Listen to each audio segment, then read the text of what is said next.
Família ideal. Eu acho que é mais ou menos assim a família Margarina, né? Família Doriana, família Quali, onde a mulher levanta de manhã e ela já está linda, maravilhosa, cheirosa, sem aquele bafo de jacaroa, né? O marido está assim, todo alinhado, desejoso de fazer um simples carinho e dizer o quanto ama a esposa, sem aquele bafo de leão. E os filhos,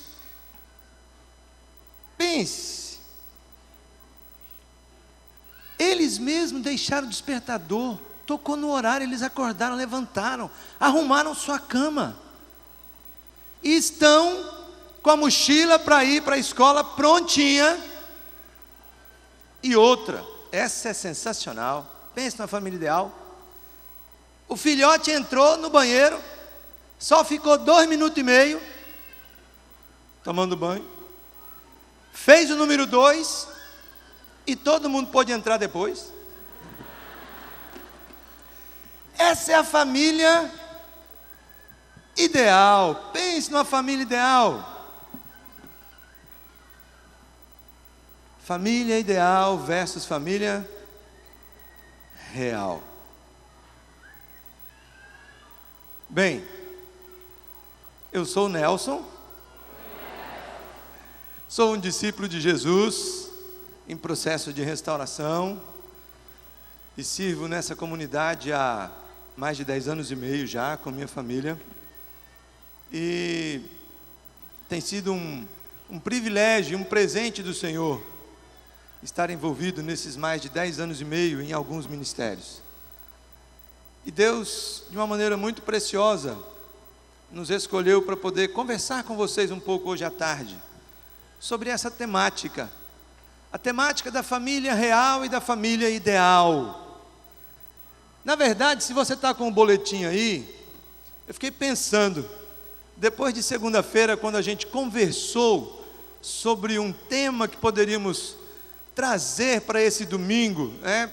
Reunimos a equipe toda que trabalha no culto do domingo, domingo pela manhã, domingo à noite, aí de repente veio o título, né? Família real versus família ideal. Puxa, que massa! Mas ao longo da semana, conversando com a Rosvita e preparando inclusive o estudo, né, de quarta-feira, sobre criação de filhos, talvez o tema poderia ser famílias imperfeitas e a graça de Deus.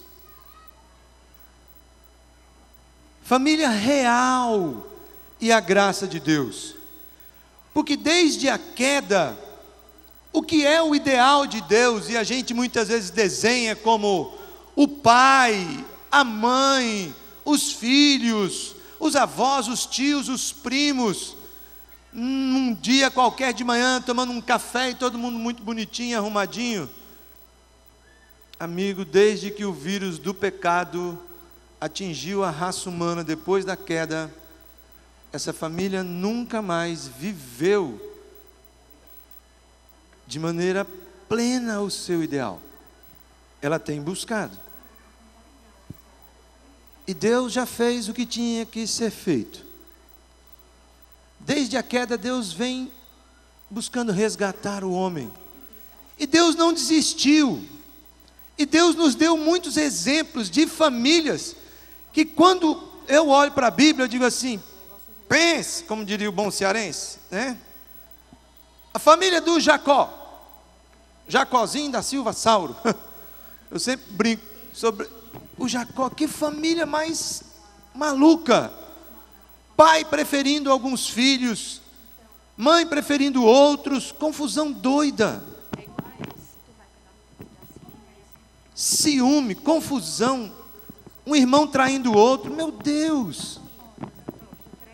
E ao longo do texto bíblico, tem uma frase sensacional que diz assim, e Deus era com Jacó. Deus era com Jacó, Deus continuava abençoando Jacó, trabalhando a vida dele, trabalhando a sua família. E de Jacó vieram os 12, das 12 tribos de Israel. Davi adultério, assassinato, filhos, tanta confusão. Deus, quantos profetas foram traídos. A nação de Israel bagunçava, pirava o cabeção, como diz a turma, longe do Senhor, e tudo começando aonde? Na família. A família estava desestruturada, disfuncional.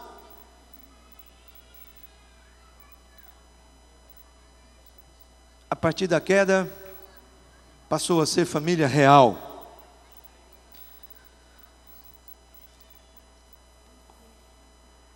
Família real. E eu quero dar oportunidade agora, para que todos nós possamos ser abençoados,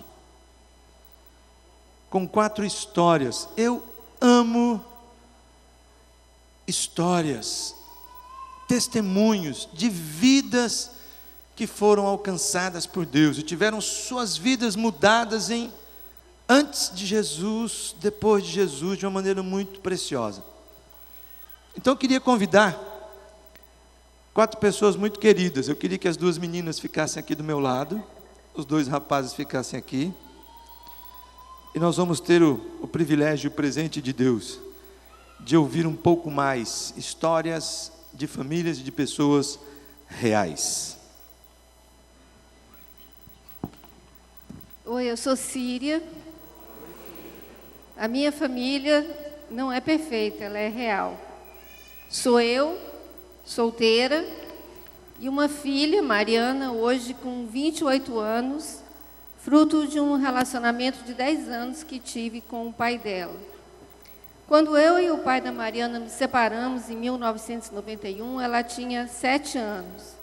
Na época, eu ainda não havia conhecido Jesus como meu Senhor e Salvador, e a separação foi uma decisão minha, apenas minha. O pai dela não queria a separação. O nosso relacionamento era muito ruim. Nós apenas vivíamos debaixo do mesmo teto, mas como estranhos, mal nos falávamos. Ele afligido pelo transtorno bipolar e o alcoolismo, e eu envolvida já há 4 anos num relacionamento com outro homem. Eu era muito egoísta, só pensava em mim e no que eu achava meu legítimo direito de ser feliz. E buscando essa tal de felicidade, influenciada pelos conselhos de amigas, tão insanas quanto eu tomei a decisão da separação. Mariana era muito ligada ao pai. Como ele não trabalhava já há 5 anos, eu é que sustentava a casa, ele passava o dia em casa com ela, levava ela para a escola, cuidava dela, brincava, tudo era com ele. Ele era muito amoroso com ela. Alguns meses depois da separação, ele foi embora para Santarém, no Pará, de onde nunca mais voltou e onde faleceu há cerca de uns 7 anos. No início, ele ficou 3 anos sem dar notícia nenhum sinal de vida, e esta ruptura brusca foi muito traumática para Mariana e muito difícil para ela entender. Por mais que eu explicasse que ele havia viajado para trabalhar e que era muito longe e que ele não conseguia nem sequer telefonar nem mandar cartas. No período que se seguiu essa separação e essa ida dele para outro estado, o que mais fez falta em nossa pequena família disfuncional foi a segurança que um marido dá a uma mulher e a segurança que um pai dá a uma filha, principalmente quando ela é mulher. Mas a misericórdia de Deus nos alcançou e chegamos à IBC em 1994, 3 anos depois da separação, e durante o período mais crítico da ausência do pai para minha filha. Na época, a IBC ainda não tinha os pequenos grupos, nem de crianças, geração futuro, nem de adultos, mas a IBC já tinha a característica marcante que ela tem até hoje, de ser uma comunidade que acolhe os diferentes, os coxos e aleijados, que era como eu me sentia. Aqui eu nunca me senti diferente ou inadequada por ser mãe solteira, nem minha filha foi tratada diferente por não ter pai. O ensino sadio da palavra, a graça e a misericórdia de Jesus me ajudaram a buscar com firmeza a santidade de vida e a restauração das minhas falhas de caráter. Tomei a decisão de me manter solteira e me dedicar às coisas do Senhor. Mariana, também pela graça do Senhor, superou seus traumas e segue uma jovem temente a Deus, confirmando a decisão por Jesus tomada quando ela tinha 9 anos e hoje está morando no Rio, onde foi fazer seu doutorado.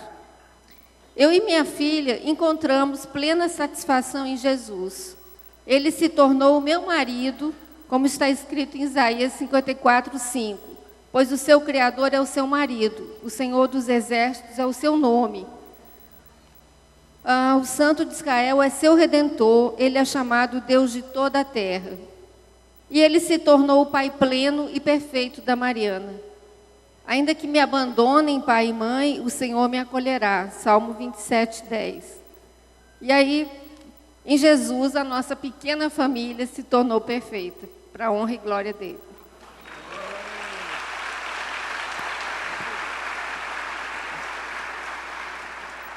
Oi, meu nome é Alexandre, sou um discípulo de Jesus que luta com a procrastinação, autossuficiência, baixa autoestima, entre outras falhas de caráter e maus hábitos. E estou caminhando em vitória para a honra e glória do meu poder superior, Jesus. Eu moro com meu filho Lucas, com 10 anos de idade, desde fevereiro de 2006, na época com 4 anos e 11 meses. Eu fiquei muito assustado com a perspectiva de cuidar dele sozinho. Eu estava me separando e ele ficou morando comigo e minha ex-esposa foi morar na Espanha. Naqueles dias, eu estava buscando ajuda no Celebrando Restauração. Foi o lugar onde eu caminhava neste processo. Também li alguns livros sobre restauração pessoal e familiar. Em uma frase me marcou. Eu a coloquei como mote para meu processo de restauração e caminhada com meu filho. Diz o seguinte: o principal inimigo da felicidade é o interesse próprio. Nada melhor para uma pessoa amadurecer e sair das limitações do egoísmo do que ter sobre sua guarda um filho seu. É de Tina Hay, o livro O Ato Conjugal. Essa frase direcionou meu relacionamento com meu filho e a administração do meu tempo. Eu defini que gastaria tempo com ele e só sairia de casa depois que ele acordasse, almoçaria com ele todos os dias e no final do dia eu retornaria no máximo às 18h30 para casa.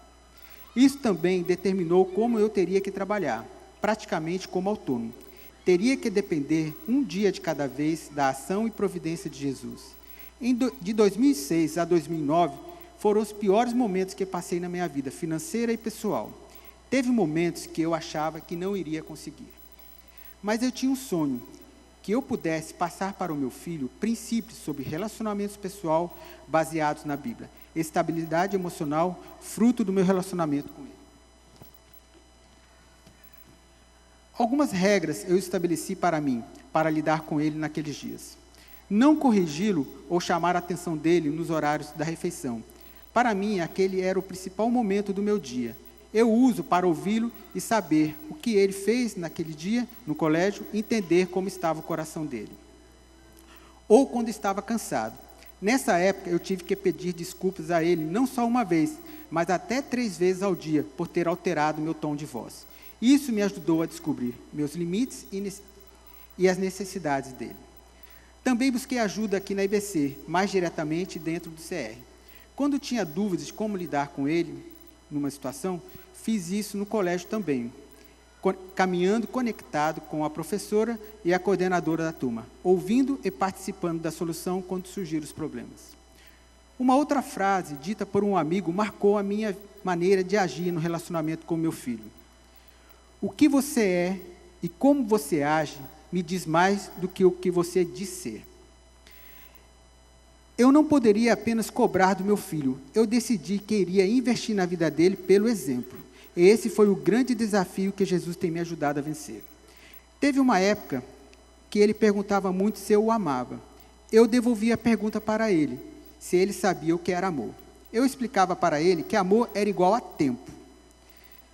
Que ele podia ficar tranquilo, que eu o amava muito, porque eu dava o que eu tinha de melhor, meu tempo para ele. Olho para trás e reconheço que foram dias difíceis, caminhar sozinho com ele sem a parceria da esposa. mas não tenho dúvidas que esses foram os melhores momentos que passei. Também não tenho dúvidas que ele foi um instrumento de Deus para me ajudar no meu processo de restauração. Posso dizer também que a minha família, apesar de ser uma família fora dos propósitos de Deus, está caminhando de forma equilibrada e saudável. Obrigado pelo silêncio.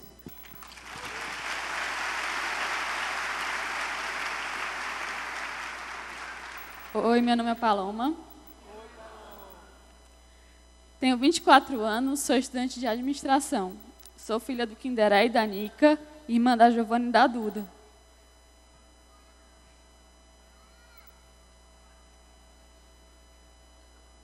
Minha família não é perfeita.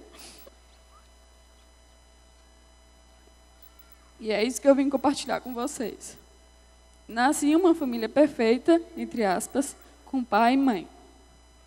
Quando tinha 6 anos, meu pai se separaram. E a gente morava em São Paulo quando isso aconteceu. Não lembro de quase nada daquela época, mas lembro das visitas que fazia ao meu pai.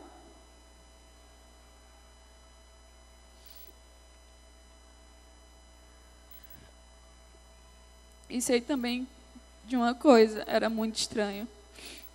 Morar com a minha mãe não durou muito tempo. Logo, ela achou melhor que ficássemos com meu pai. Durante a separação, meu pai passou a visitar algumas igrejas, e eu lembro de ir com eles algumas vezes. Por causa de alguns problemas, voltamos para Fortaleza, e 3 anos depois, minha mãe decidiu ir morar nos Estados Unidos, e até hoje não voltou. Em 95, meu pai visitou a IBC e decidiu que essa seria a igreja que frequentaríamos. Eu, desde que entramos na igreja, fui sempre muito envolvida nos ministérios. Naquela época no ANSI, depois Radical com Nelson e hoje na Rede Atos. Na minha adolescência, tive meu primeiro pequeno grupo. E hoje, quando eu olho para trás, posso dizer que aquela era a minha segunda família. Dentro de casa, sempre teve uma parte faltando, que era a figura da minha mãe. Mesmo assim, Deus não deixou isso faltando na minha vida. Sempre tive mães adotivas, mulheres de Deus que me acolheram em suas famílias e, mesmo sem querer, me ensinaram muito. E por ter essa parte faltando, meu pai tinha que se virar em 2, sendo pai e mãe.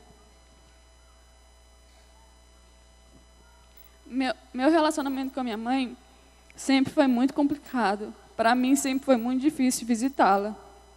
Mas com a ajuda da igreja, passei a vê-la de uma forma diferente. E nosso relacionamento mudou. Nem tudo é perfeito na minha casa, mas grandes coisas têm acontecido hoje. Com a ajuda do meu pequeno grupo, tenho aprendido que algumas coisas eu, Paloma, não posso mudar, mas preciso entregar e deixar o Senhor fazer. E para a glória de Deus, Ele tem feito. E também com a ajuda do meu pequeno grupo, amigos e famílias que me acolheram. Hoje eu tenho um relacionamento melhor com minhas irmãs, meu pai e minha mãe. Nada é perfeito, eu sou falha e eles também. Mas tenho aprendido a conviver e tenho vivido um dia de cada vez. Hoje eu estou namorando, somos mentoreados e já tenho aprendido qual é a minha missão. Tenho sonhos.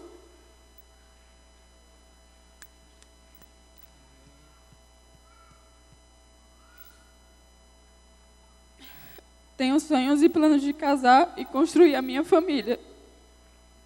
Apesar das coisas que passei, esse sonho nunca saiu da minha cabeça, e sim, só fez ficar maior. Olhando para trás, eu vejo o quanto Deus foi bom comigo, mesmo sem uma mãe presente, Ele me deu uma família, a igreja. E para terminar, eu queria deixar um versículo que tem falado muito comigo durante essa série. É Tiago 1, de 2 a 5. Meus irmãos, considerem motivo de grande alegria o fato de passarem por diversas provações, pois vocês sabem que a prova da sua fé produz perseverança. E a perseverança deve ter ação completa, a fim de que vocês sejam maduros e íntegros, sem lhes faltar coisa alguma. Se algum de vocês tem falta de sabedoria, peça a Deus, que todos dá livremente de boa vontade, e ele será concedida. Obrigada.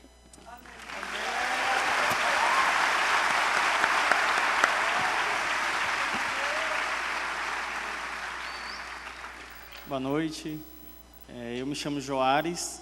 Oi, Joares. tenho 28 anos, nasci em Cuiabá, no Mato Grosso.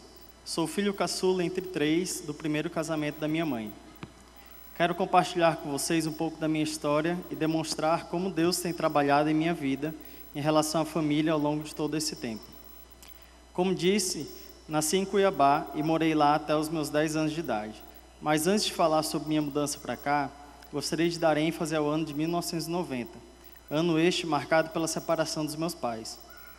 Nessa época, tive a dura tarefa de decidir com quem ficar.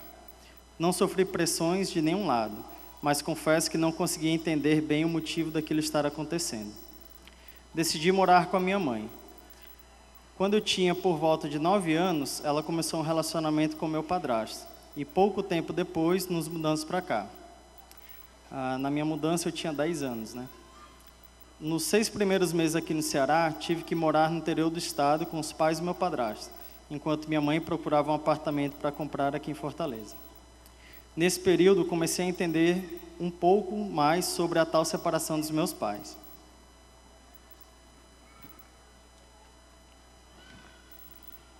Entre o período dos meus 12 aos 17 anos, posso dizer que o meu contato com meu pai se restringia às minhas idas a Cuiabá, algo que acontecia esporadicamente, uma média de 2 a 3, entre cada 2 a 3 anos, a cada ida. E no dia do meu aniversário, quando ele ligava. Apesar de morar com meu padrasto, durante a minha adolescência, senti muita falta da presença do meu pai, já que meu padrasto sempre se colocou como um auxiliar, entre aspas, na minha criação. Não tive a oportunidade de conversar com meu referencial de pai sobre minha puberdade, nem de compartilhar sobre o primeiro beijo, a curiosidade sobre bebida, drogas, sobre o que eu queria ser quando crescer e tudo mais. Em quase todas as situações eu compartilhava com os meus amigos, e isso quando eu não decidia guardar aquelas coisas para mim. Ao fazer 18 anos, conheci a Cristo e o aceitei como Senhor e Salvador da minha vida lá no 7 de setembro. Naquela oportunidade, eu participava do Ministério de Vôlei da EBC e fui conhecendo pouco a pouco como era a vida com Jesus. Passei a fazer parte de um pequeno grupo de jovens e, com o passar do tempo, fui sendo cuidado por cada um deles. E minha necessidade de compartilhar sobre minha vida, frustrações, anseios e sonhos foi sendo suprida a cada reunião. Muito obrigado ao Dilken, ao Ander, Eli, ao Tora, que está ali, que eu já vi, o Thiago Negão, o Vitor, Daniel Coelho, André Garoto, Felipe VG, entre outros, por todo o tempo gasto me ouvindo no pequeno grupo. Eu prometi que eu não ia chorar na hora de agradecer o pequeno grupo, então. Notei durante todo esse tempo um cuidado especial de Deus em minha vida, pois tive a oportunidade de ser tratado quanto às minhas mágoas do passado, frustrações por não ter tido o que almejava ser a família ideal e tendo a esperança de que era possível fazer diferente na minha vida.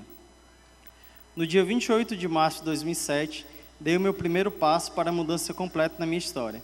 Me casei com a Paulinha e permanecemos muito bem casados e apaixonados um pelo outro até hoje. Temos um filho, o Gustavo, mais conhecido na internet como @Pulinho, de 1 ano e 2 meses. Hoje participo de um pequeno grupo de casais e, para a glória de Deus, tenho tido a oportunidade de construir uma família nos moldes do caráter de Cristo. Obrigado. Valeu, Jô.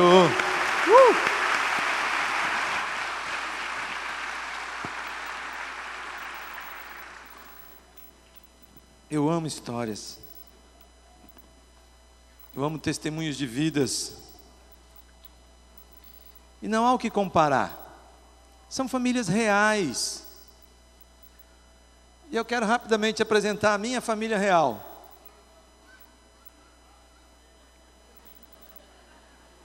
Eu fui adotado há mais de 23 anos na família da minha sogra, gente. Levanta aí, Oma, fica de pé para a turma te conhecer. A Oma Gudrun Werner.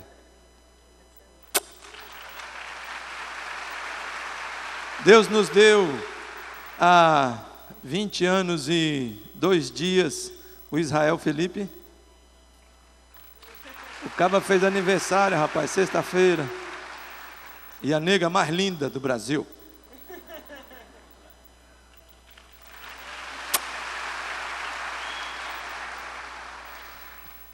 E eu quero deixar vocês agora, daqui a pouquinho, na companhia de uma pessoa muito linda. Eu só quero rapidamente reprisar com todos nós essa série Família. Esse é o 5º domingo da série, certo? Todo mundo me acompanhando aí? Qual foi o primeiro domingo? Qual foi o tema do primeiro domingo? Quem está com os boletins aí, que faz coleção de boletim? Tem um pessoal que faz coleção de boletim, é mó barato, né? Ou então pega e leva para o trabalho. O primeiro tema foi família, uma ideia de Deus. O segundo domingo foi família, campo de batalha espiritual. O terceiro domingo foi família, autoridade na estrutura familiar. O quarto domingo, vocês se lembram, foi domingo passado, gente. O Odorico Paraguaçu esteve aqui, vocês lembram? Né? Comunicação, aquele negócio, aquela verborragia toda. Muito legal que Deus fez através da vida do Daniel, né? E hoje queremos conversar sobre família numa perspectiva bem prática de papéis. Foi por isso que no nosso coração, meu e da Rosvita, a gente pensou em trazer testemunhos de mães, de uma mãe que fez o papel da mãe, do pai, do irmão muitas vezes, né? Da amiga sempre. De um pai que tem feito o papel do pai, da mãe, nunca deixando de ser pai. Do filho, que está agora fazendo o papel de marido, de esposo, mas agora é de pai. Tem o Gustavinho lá, até na internet, né? E da filha, que sonha constituir família e que vive o relacionamento ainda hoje, como filha e como irmã. E nessa perspectiva eu queria convidar a mulher mais linda do pedaço.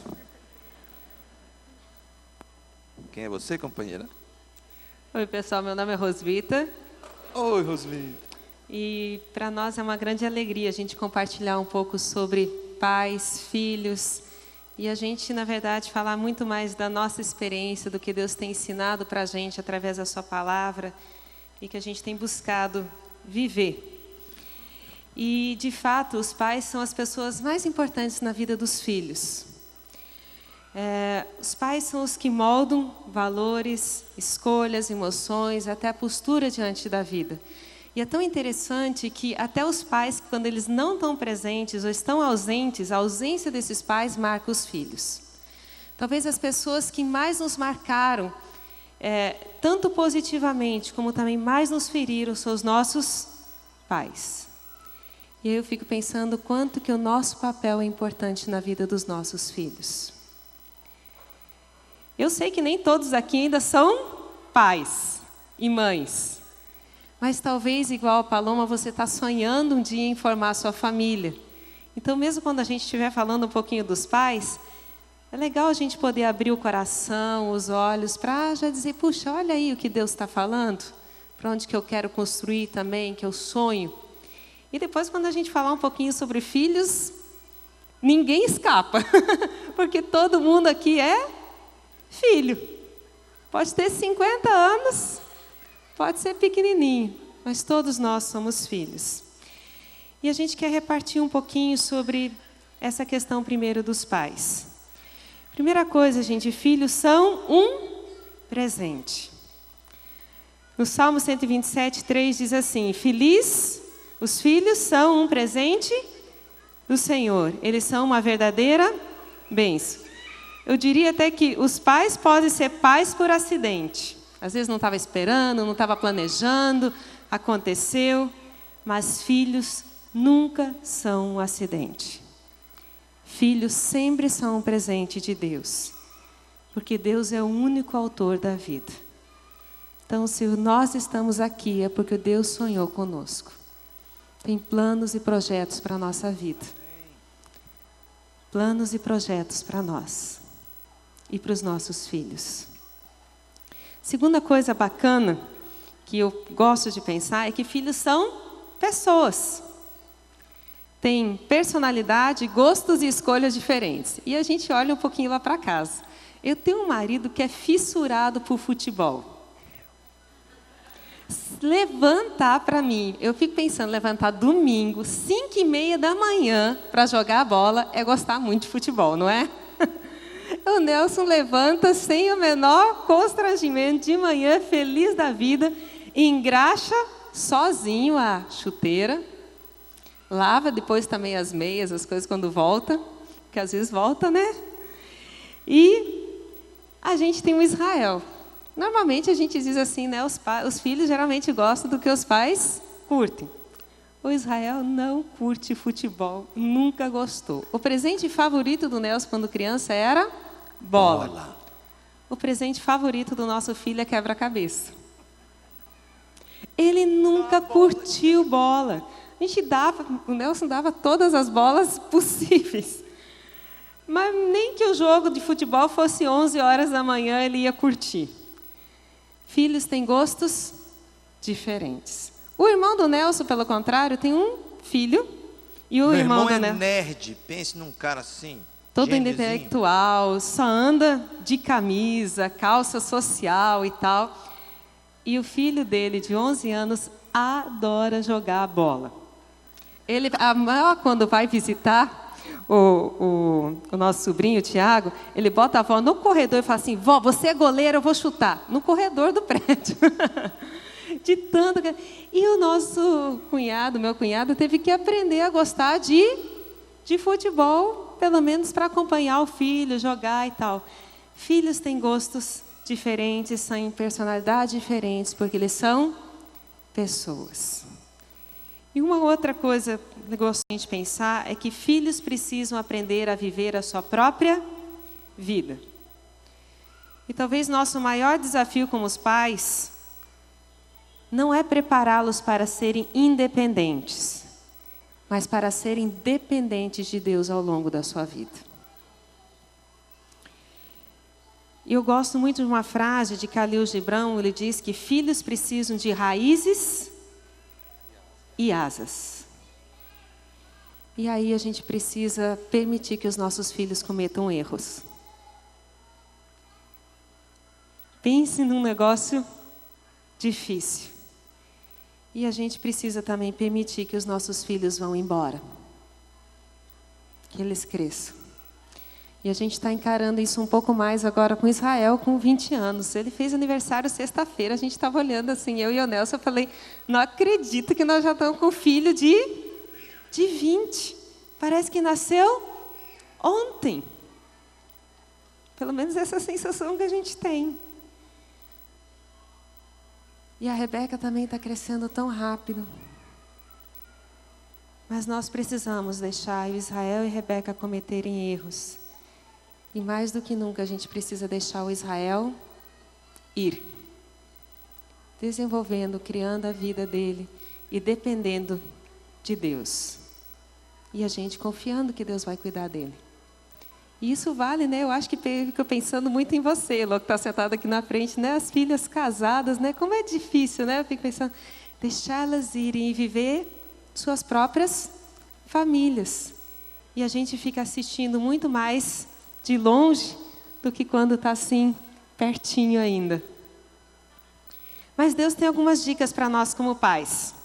E a primeira delas está em Colossenses 3, 21. Eu queria convidar vocês pais para lerem esse texto em voz alta. Os pais, todo mundo aqui é pai e mãe. Vamos ler juntos no telão? Pais, não irritem seus filhos para que eles não se desanimem. Ouviram? E a gente fez uma enquete lá em casa. Perguntando aí para os filhos, o que irrita vocês O que faz a gente irritar vocês? Como é que os pais irritam os filhos? A gente fez um resumo da lista. Mas algumas coisas que apareceram são: prometem e não cumprem. A gente promete alguma coisa e não faz. Tem um bocado de mãe e pai se cutucando, você já viu? Você olha assim. Outra coisa, não reconhecem que estão errados e pedem perdão para os seus filhos.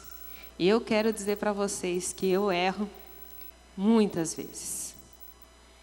Quantas vezes eu preciso chegar para a Rebeca e dizer, Rebeca, me perdoa pela minha falta de paciência com você na hora de fazer a tarefa de casa? E eu tenho que pedir perdão para ela.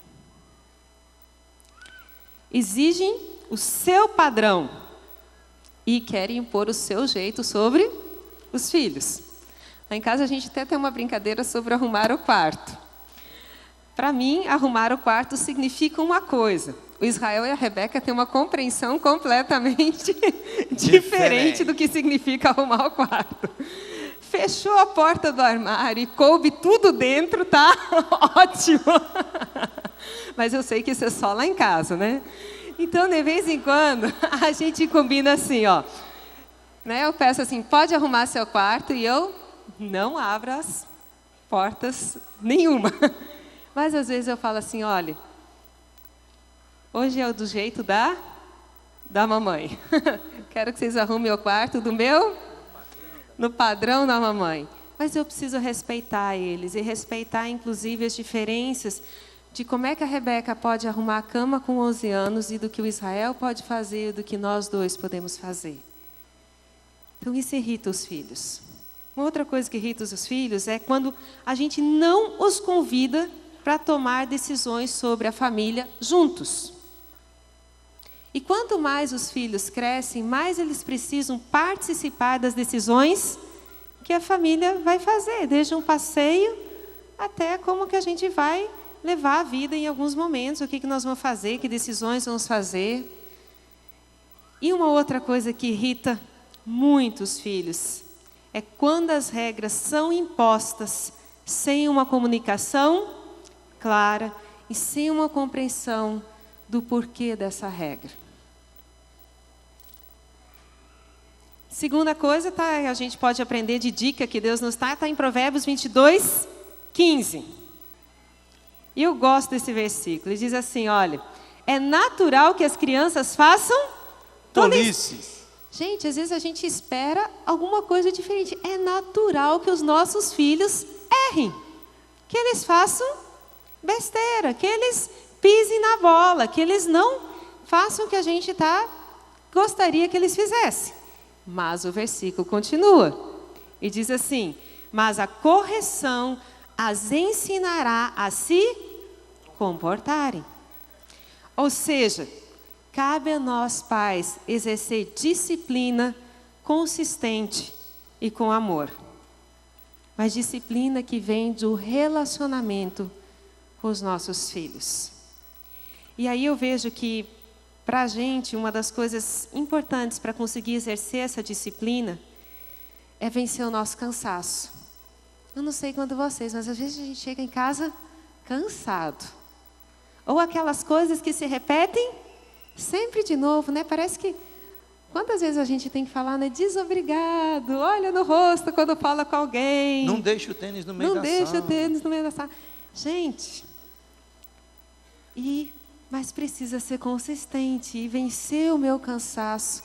Dizer, olha, eu preciso disciplinar, mesmo quando a vontade é fazer qualquer outra coisa. E também não ter receio de perder o amor dos filhos. A disciplina, muito pelo contrário, ela demonstra amor. Ela demonstra o quanto a gente ama os nossos filhos. Tem aquele livro do Issam Itiba, né, que o título já diz, quem ama, educa. Quem ama, educa.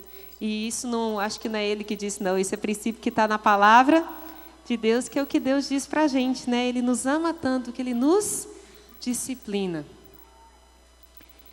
E em Hebreus 12, 11, tem uma outra dica importante para a gente, que tem a ver com isso, que a gente acabou de falar. Quando somos corrigidos, isso nos momentos nos parece motivo de tristeza e não de alegria. Porém, mais tarde, os que foram corrigidos recebem como recompensa uma vida correta e de paz. Ou seja, nós pais precisamos exercer autoridade com amor, como já foi falado nos domingos anteriores. Não podemos abrir mão da autoridade que Deus delegou para nós. Nós somos responsáveis diante de Deus pelos nossos filhos.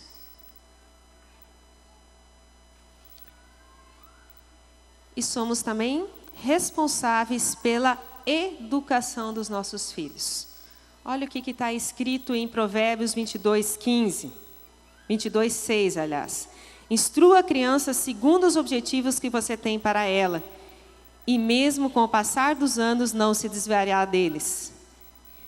E em Deuteronômio 6, 5 e 7 está escrito: ame o Senhor, o seu Deus, de todo o seu coração, de toda a sua alma, de todas as suas forças.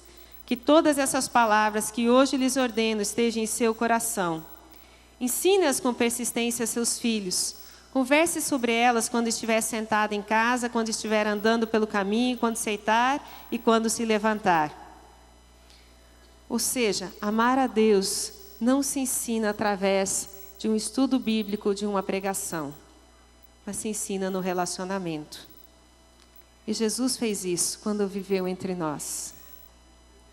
Ensinar a amar a Deus vem pelo exemplo, vem pelo estar junto e é modelado pela vida. E precisa ser persistente. Eu gosto dessa palavra no texto de Deuteronômios. Porque às vezes vem essa frase: mas eu já não te disse. Quantas vezes eu preciso dizer? Mas o texto diz que nós precisamos ensinar a amar a Deus com persistência.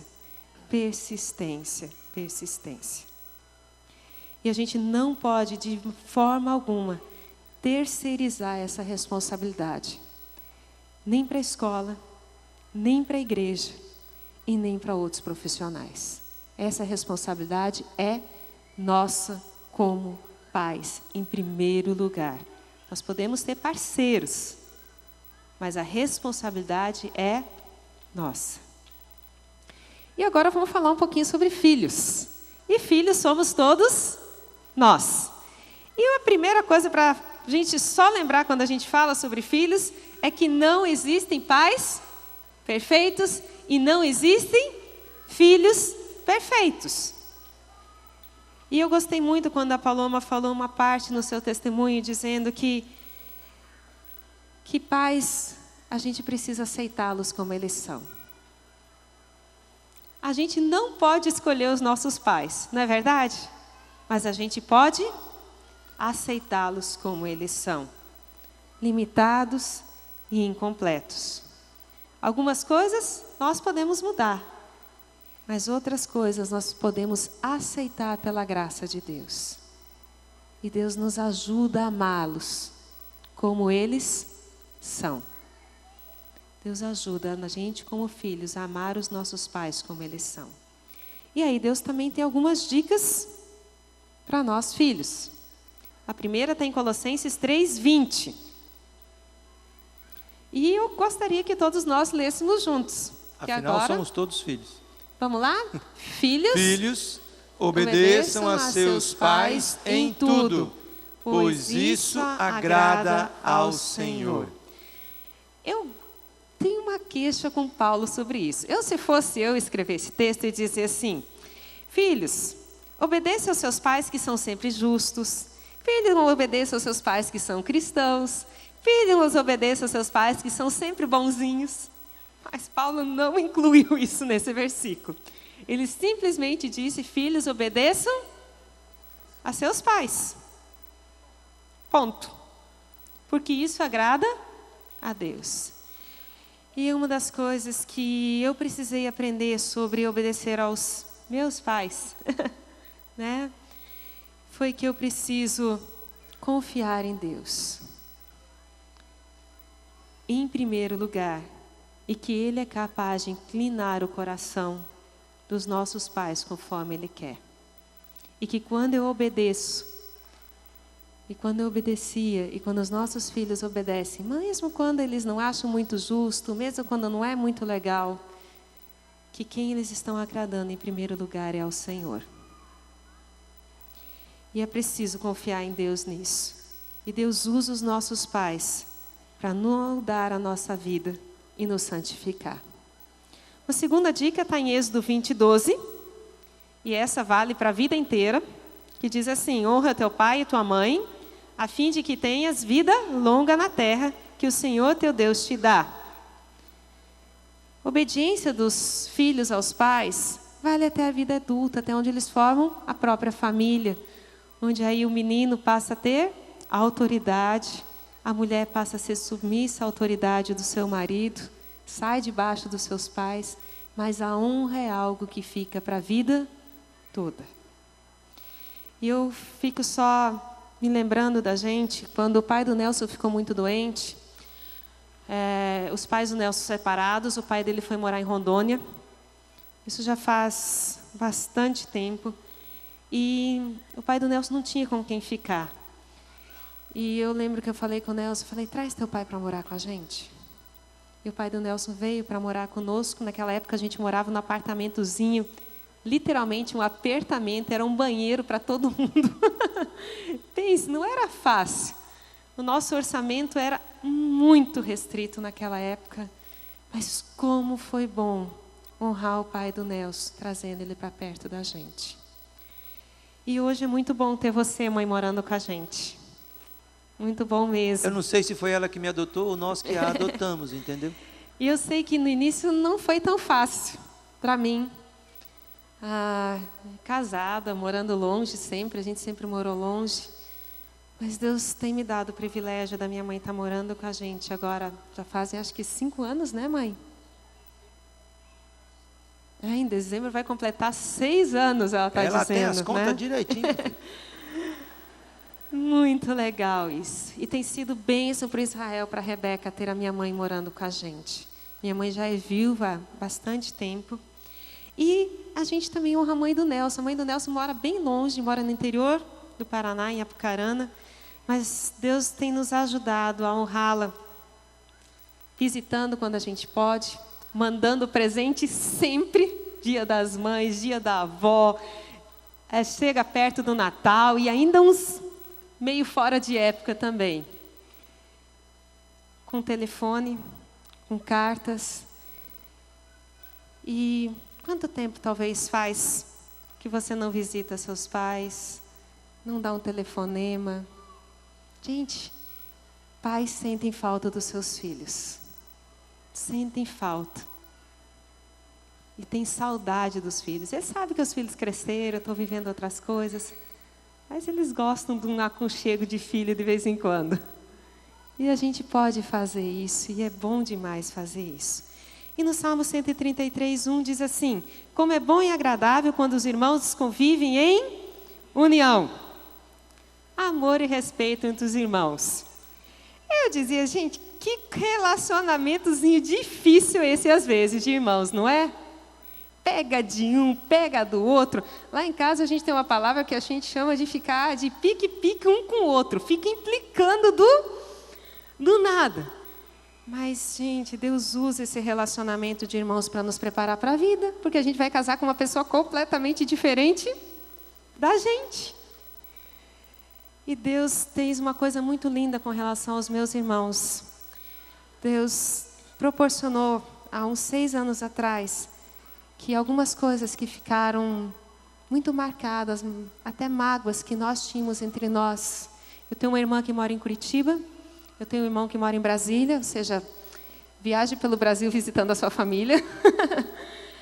Mas Deus nos trouxe juntos um dia para nós conversarmos sobre aquilo que nós havíamos nos machucado um dia. E nós tivemos algumas conversas muito honestas sobre isso. E também pudemos rir de algumas coisas que a gente fazia quando menino. E foi bom demais. E ter restaurado esse relacionamento com meus irmãos, mesmo eles morando hoje longe, como é precioso para mim. Como é precioso.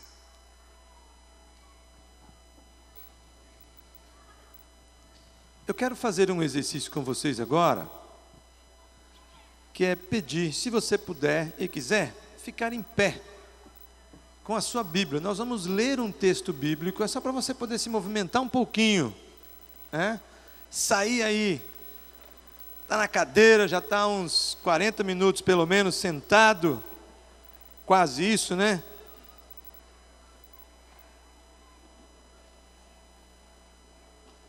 É o texto de Colossenses 3. Vai estar no telão também. Se você está sem sua Bíblia aí, você consegue ler no telão. A gente vai lendo pausadamente, versículo por versículo. Eu, na verdade, quero começar já do versículo 1, mas na tela vai ter a partir do versículo 5.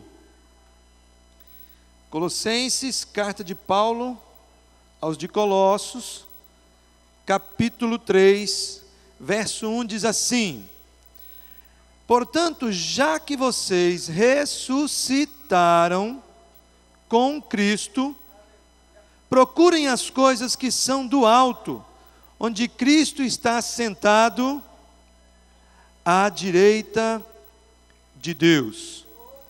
Mantenham o pensamento nas coisas do alto e não nas coisas terrenas, pois vocês morreram e agora a sua vida está escondida com Cristo em Deus. Quando Cristo, que é a sua vida, for manifestado, então vocês também serão manifestados com Ele em glória.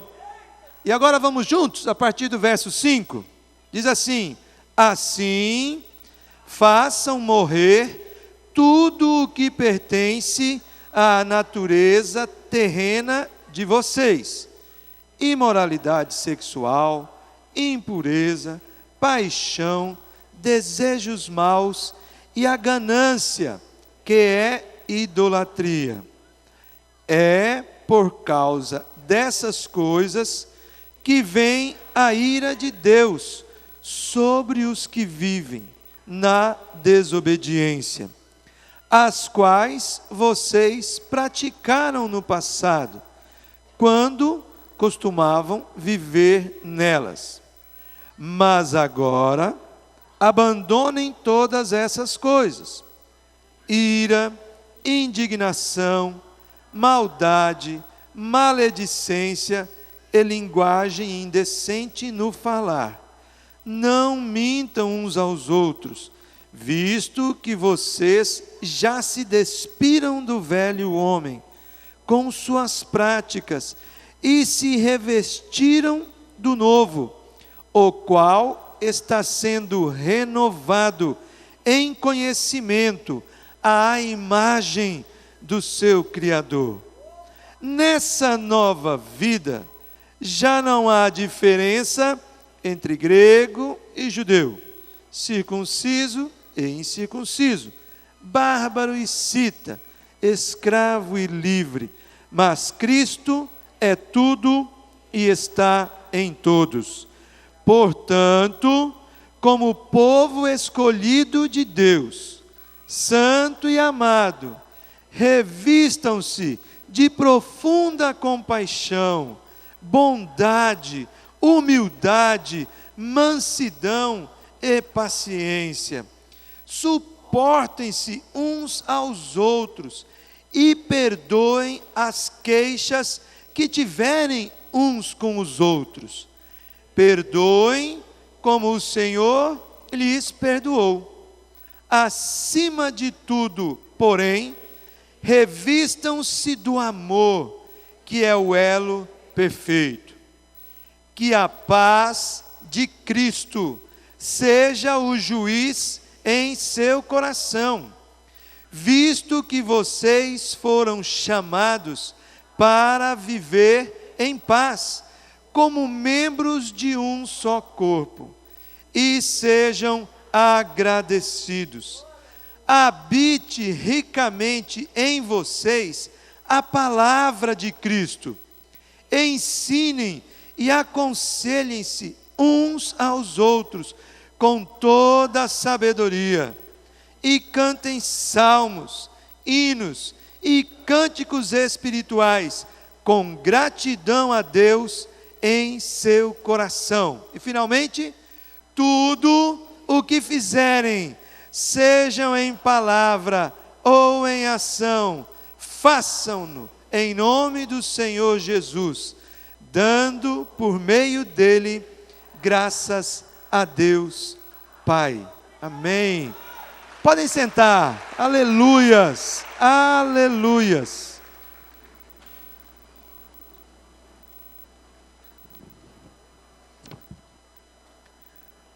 O relacionamento com Deus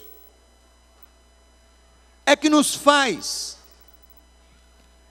caminhar no projeto de uma família ideal, sendo uma família real.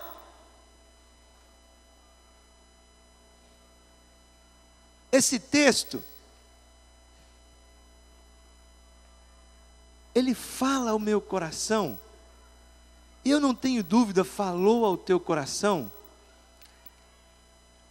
e o meu desejo é que você traga isso para a tua casa, traga isso para a tua vida, traga isso para a tua sala, traga isso para o quarto do teu filho, da tua filha.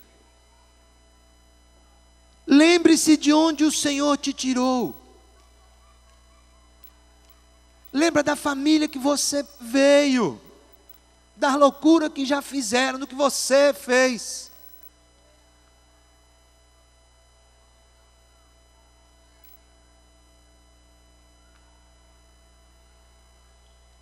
Lembre-se de que o Senhor é o maior interessado em deixar você completamente nu de um monte de porcaria que não serve para nada.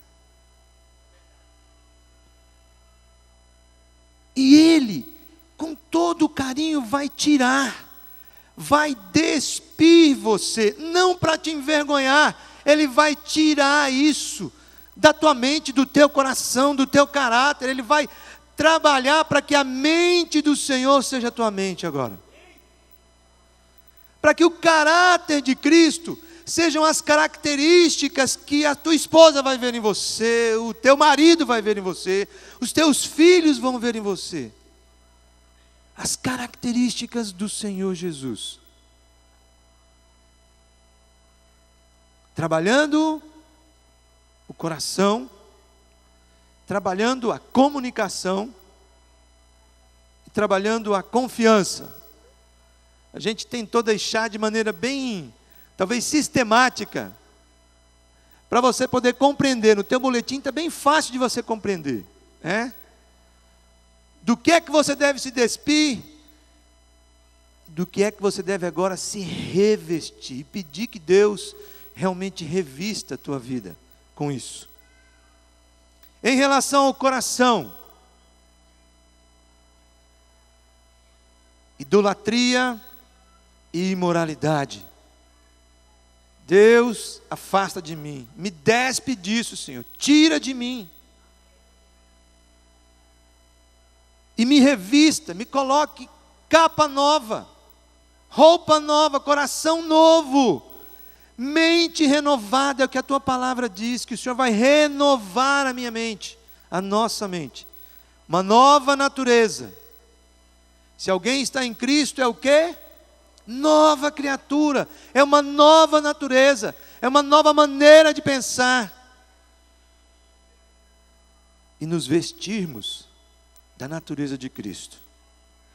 No que tange à comunicação, se você tem vivido, se você já viveu num ambiente onde havia malícia, ira, difamação, linguagem obscena, o texto diz: se despe disso, peça ao Senhor, clame ao Senhor para que isso fique longe de você, para que isso não ocupe tua mente, teu coração nunca mais. E revista-se de compaixão, de bondade, de humildade, de gentileza, de paciência, de perdão, de amor. Revista-se do fruto do Espírito que agora habita em você. E é Ele mesmo quem, inundando tua mente e teu coração, vai tirando o que não é dele e vai trazendo a natureza do Senhor Jesus. Vai limpando, vai purificando, vai santificando. E a confiança, para que você jogue fora a mentira, e para que você viva agora na luz e na verdade. Eu quero confessar para você que eu luto com a mentira. É impressionante isso na minha vida ainda hoje. Luto com outras áreas, luto com a pornografia, luto com a compulsão por pegar o que não é meu, luto, isso às vezes é uma luta, é uma guerra, como a gente já viu aqui, é um negócio impressionante. Eu me lembro que a primeira vez que eu me dei conta do quanto eu era mentiroso, compulsivo, contumaz. Eu estava na casa de recuperação, todo domingo na casa de recuperação nós ficávamos num coretozinho que havia no meio daquela propriedade, lá em Curitiba. E o pastor ligava o rádio para a gente ouvir uma pregação. Na época era o Jim Swaggart, quem lembra? É o novo, hein? E o Jim Swaggart começou a pregar.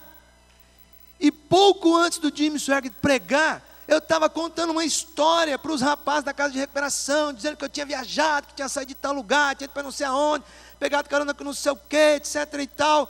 E aí ia começar o programa, eu disse, gente, depois que terminar, eu termino a história. Aí quando terminou o programa, ninguém entendeu nada, que eu estava chorando. Nelson, o que aconteceu? Eu falei, rapaz, aquela história que eu estava contando para vocês é tudo mentira. Até eu acreditava nas minhas mentiras. O negócio parece que tinha ficado tão vivo, tão claro. Ah, meu Deus, tem misericórdia da minha vida. Gente, era tudo mentira, tudo mentira. Ai, e como é que esse povo vai agora passar a confiar em mim? Quando eu dizia assim, gente, eu tenho história para contar. Dizia, Nelson, qual que é, meu irmão? Não, gente, essa é a verdade. Ai, como a mentira quebra a confiança. Não é verdade? Dentro de casa? Com o filho, com a filha, com a esposa, com o esposo, com sei lá, com quem quer que seja, quebrou a confiança. E agora, como é que vai ser? A Bíblia diz que Deus me reveste da verdade, e se eu confio nele, eu passo também a dar um voto de confiança para o outro. Amém? Viver na verdade, né? Na paz, na gratidão. É o Senhor quem vai nos vestir de palavras de bondade.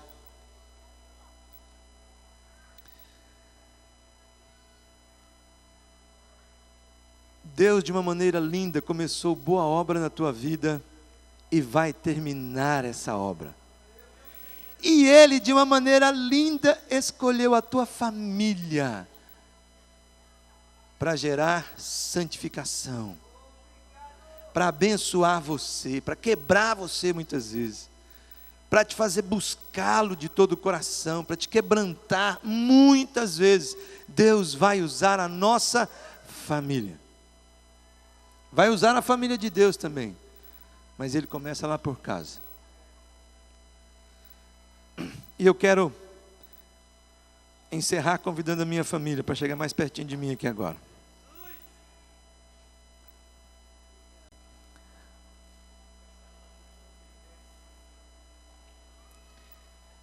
E contar um pouquinho da história do Israel e da Rebeca Caroline.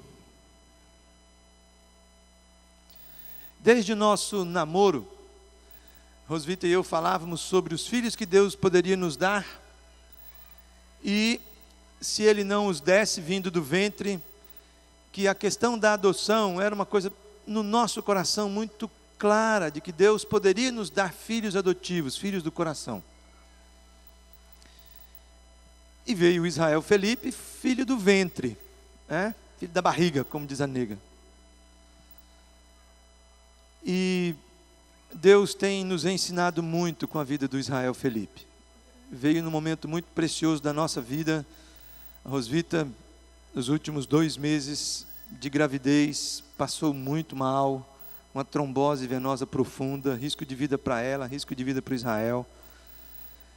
E sexta-feira eu estava em casa me lembrando do milagre, que foi ter visto o Israel Felipe saindo ali. Eu assisti o parto e chorando compulsivamente, e eu tentei pegar, consolar, e ele só parou de chorar quando a mãe tocou nele e disse, ô filhinho. E aí alguns anos depois, a Rosvita já não podendo mais ter filhos, Deus nos deu a Rebeca Caroline. Os dois são mineirinhos, A Rebeca nasceu prematura de 6 meses, Rebeca é um milagre do Senhor. E Deus escolheu a nega para estar entre nós. Eu tenho convicção absoluta. Nós não escolhemos o Israel e não escolhemos a Rebeca, né? Deus escolheu os filhos. E Deus tem nos ensinado muito através dele. A Rosvita tem falado isso muito, né? Eu sempre digo que eu consegui só compreender o amor de Deus na minha vida a partir da maternidade. Eu sabia na minha mente, mas no meu coração foi quando Deus deu para a gente primeiro Israel, e especialmente quando Deus trouxe a Rebeca para a nossa família. E Deus me fez compreender que eu era filha, que eu era filha adotiva dele. E que, da mesma forma como quando a gente foi fazer todo o processo de adoção da Rebeca, a gente só sabia que queria uma menina, porque o Israel queria uma irmã, uma menina. E a gente tem essas vantagens da adoção, né? A gente pode escolher uma menina, né? Mas quando a gente foi fazer as entrevistas com a assistente social, ela perguntava: e aí, o que vocês querem? Como é que vocês... Falei: olha, nós temos tanta convicção que a criança que o Senhor quer mandar para a gente é a criança que o Senhor tem para a família da gente. E Deus trouxe a Rebeca. E eu compreendi que da mesma forma como Deus trouxe a Rebeca para a nossa família, do jeito que ela é, Deus me aceita na sua família, me ama incondicionalmente, não me escolheu, não leva em conta minha história, meu passado, minhas coisas feias. E disse: olha, eu amo você. Então eu agradeço muito a Deus pelo privilégio de ser mãe, de ter colocado Israel e a Rebeca na minha vida. E de ter colocado a gente como família na família dele. Amém. Amém. Aleluias. Eu quero pedir os meninos que subam aqui já. Eu quero fazer um convite a você que ainda não conhece e não tem Jesus como Senhor e Salvador da sua vida. E que eu sei, tem aí o mais profundo desejo do teu coração de viver família pela graça de Deus. Eu quero desafiar você agora. Se tem alguém no nosso meio que gostaria de nessa noite entregar sua vida ao Senhor, reconhecer que Deus morreu por você lá na cruz, entregou sua vida no seu lugar, ressuscitou dentre os mortos, é o que diz a palavra. Se há alguém, faça um gesto, levante uma das suas mãos dizendo: eu quero Jesus como meu Senhor e Salvador. Amém, amém, aleluias, aleluias. Mais alguém? Amém, amém, aleluias, aleluias, aleluias, amém. Lá atrás, olha, alguém com a mão levantada lá, ó. Dá um grande abraço aí, quem está aí do lado. Já convide ele para vir para o teu grupo pequeno, tá certo? E eu agora quero orar por você, quero que você me ouça com atenção. Essas pessoas que levantaram suas mãos, desejosas de conhecerem mais sobre Deus, de entregar suas vidas realmente a Deus, ao final desse momento, você que está aí do lado, conduza ela, saia conversando, abraçando, orando por ela, e leve ela ali até o pessoal do Conexão Central, para que o pessoal possa ter um tempo precioso ali. Mas eu quero agora orar por você, que ao ouvir o texto bíblico, reconheceu, e o Espírito Santo de Deus falou: realmente eu preciso me revestir disso que a palavra está me orientando, para experimentar paz que excede todo entendimento, lá na minha casa, com o meu pai, com a minha mãe, com o meu irmão. Eu preciso perdoar, eu preciso pedir perdão, eu preciso viver na verdade. Se Deus falou isso ao teu coração hoje à noite, e você está com esse propósito de não abrir mão do ideal de Deus na tua família, fica de pé agora, eu quero orar com você. Você mesmo, aí onde você está, vá falando com o Senhor agora, desde já. Curva a tua cabeça, levante suas mãos se quiser ficar ajoelhado. É um tempo teu e Deus. E vai dizendo: Senhor, o Senhor conhece lá a minha realidade, sabe daquela confusão, eu não tenho vivido o meu papel. Deus está falando, é contigo.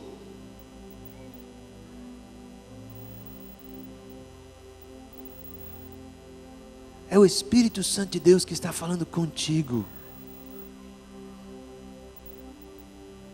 para que a mente do Senhor, para que a mão do Senhor, a paz do Senhor inunde os relacionamentos, a tua casa, o teu lar. Se você está longe de um irmão teu, amigo, não deixa para depois. Liga, telefona, escreve, tuita, faz qualquer negócio. Diz: meu irmão, eu amo você. A mesma coisa em relação aos filhos, às vezes estão longe do Senhor. Deus, traz paz para o coração do teu povo e realiza o sonho de cada um de realmente viver família de acordo com a graça de Deus. Pai, em nome de Jesus, como família do Senhor, como igreja do Senhor, já temos experimentado o teu milagre. Tão grande salvação tem nos alcançado, Deus. O teu Espírito Santo tem ministrado, falado aos nossos corações, tem nos abençoado. E o Senhor sabe da nossa luta, da nossa guerra, cada uma das nossas casas onde a gente vive. Senhor, tem misericórdia de cada um de nós. E contempla o nosso sonho, o nosso querer, o nosso realizar, para que haja paz na nossa casa, Deus. Comece em mim, em nós, flua o teu querer, a tua mente, a tua bondade, o teu amor, o teu perdão. Jesus, queremos ser filhos de acordo com a tua vontade, pais de acordo com o teu querer, com a tua orientação. Ajuda-nos, Deus, ajuda-nos e intervém nos relacionamentos. Gera vida, gera perdão, gera reconciliação. Aonde estava morto, Senhor, restaura, ressuscita esse relacionamento para a tua honra e para a tua glória. Abençoa, Senhor, abençoa, abençoa. Leva-nos em paz, leva-nos em segurança. Inunda o nosso coração com a tua presença, com a tua alegria, com a tua palavra ao longo dessa semana, Senhor. Faz isso, Deus, para a tua honra e para a tua glória, para que outros creiam, para testemunho do teu nome, para que outros da própria família sejam tocados, abençoados, salvos, Senhor, para a tua honra e para a tua glória. Tu e tua casa